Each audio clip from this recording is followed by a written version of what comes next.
दिल्ली के चहेते मुख्यमंत्री अरविंद केजरीवाल जी ने इस्तीफा देने के बाद जनता की अदालत में जाने का निर्णय लिया था और कुछ ही देर में वो हम लोगों के बीच आने वाले हैं। एक बार जितने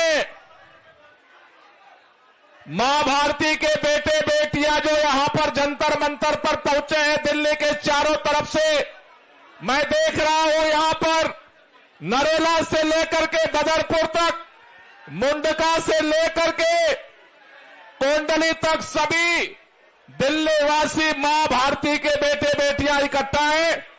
एक बार जितने लोग अरविंद केजरीवाल जी को मानते हैं कि अरविंद केजरीवाल ईमानदार है, उनको समर्थन देने आए हैं। एक बार सभी लोग दोनों हाथ की मुट्ठियां बांधेंगे। जिसके पास हाथ है पीछे भी दिखाई नहीं दे रहा है, लेकिन हाथ दिखाई दे रहा है। दोनों हाथ की मुट्ठियां, हमारे विधायक भी इधर बैठे हैं, देख रहा हूं सभी लोग दोनों हाथ की मुट्ठियां बांधेंगे। पूरी ताकत से हाथ उठा लीजिए विधायक जी, हाथ है तो उठा लो, उठा लो। एक बार पूरी ताकत से आवाज अरविंद केजरीवाल घर से निकले पहुंचने चाहिए। भारत माता की, भारत माता की। इंकलाब बंदे बंदे। अरे भ्रष्टाचार का एक ही काल, अरे भ्रष्टाचार का एक ही काल, अरे भ्रष्टाचार का एक ही काल, अरे भ्रष्टाचार का एक ही काल, अरे भ्रष्टाचार का एक ही काल,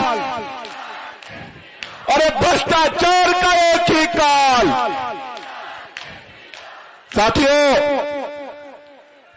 आप सब जानते हो आज जंतर मंतर पे ये जनता की अदालत क्यों लगाई गई है। दिल्ली के अंदर दिल्ली की जनता ने प्रचंड बहुमत से अरविंद केजरीवाल जी की सरकार बनाई। अरविंद केजरीवाल जी ने भी प्रचंड तरीके से दिल्ली की जनता के लिए काम किया। भारत के इतिहास में जो कोई सरकार नहीं कर सकी वो काम अरविंद केजरीवाल ने करके दिखाया।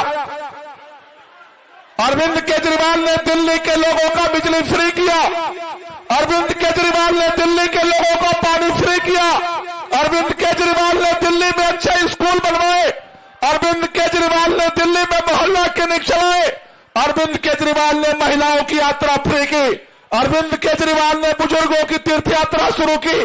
अरविंद केजरीवाल ने भारत के इतिहास में जितने राज्यों में मुख्यमंत्री बने, सभी मुख्यमंत्रियों के इतिहास में एक नया अध्याय जोड़ा। और ये सारा काम कैसे किया अरविंद केजरीवाल ने? अपने ईमानदारी की ताकत से किया, अपने ईमानदारी की ताकत से किया। लेकिन यही भारतीय जनता पार्टी को दर्द होने लगा पेट में। भारतीय जनता पार्टी ने नारा दिया, न काम करूंगा न काम करने दूंगा। और भारतीय जनता पार्टी ने अभियान शुरू किया। पहले एलजी के माध्यम से काम रोका, काम नहीं रुका। दिल्ली के स्वास्थ्य मंत्री को उठाकर के जेल में डाल दिया, काम नहीं रुका। हमारे शिक्षा मंत्री और उप मुख्यमंत्री मनीष सिसोदिया को उठा के जेल में डाल दिया, काम नहीं रुका। उसके बाद हमारे सांसद संजय सिंह को उठा के जेल में डाल दिया, काम नहीं रुका। उसके बाद दिल्ली के मुख्यमंत्री अरविंद केजरीवाल को उठा करके जेल में डाल दिया और सोचा काम रुक जाएगा, काम नहीं रुका। भारतीय जनता पार्टी ने सपना देखना शुरू किया कि जैसे महाराष्ट्र के अंदर शिवसेना को तोड़ दिया ईडी सीबीआई का डर दिखा करके, शरद पवार जी की पार्टी एनसीपी को तोड़ दिया ईडी सीबीआई का डर दिखा करके, उनके सगे भतीजे को तोड़ करके गठबंधन की सरकार गिरा दी और अपनी सरकार बना दी।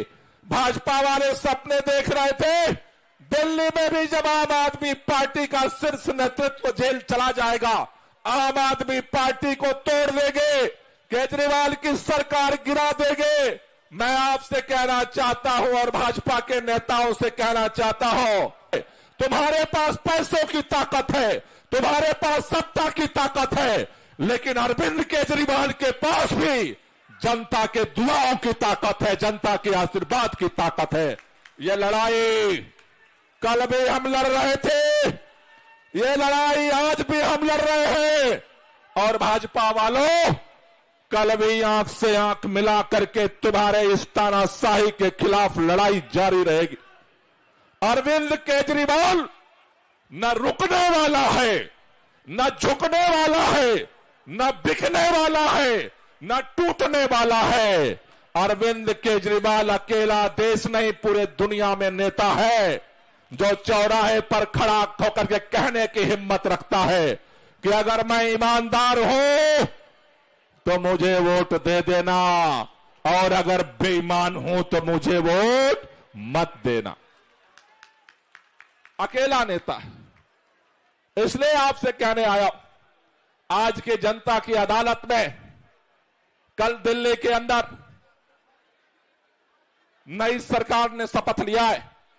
सरकार का काम है अरविंद केजरीवाल के काम को जारी रखना, लेकिन यहां जितने इकट्ठा हैं उन सबके जिम्मेदारी है अरविंद केजरीवाल को प्रचंड बहुमत से अगला दिल्ली का मुख्यमंत्री बनाने के लिए काम करना। ये हम सबकी जिम्मेदारी है।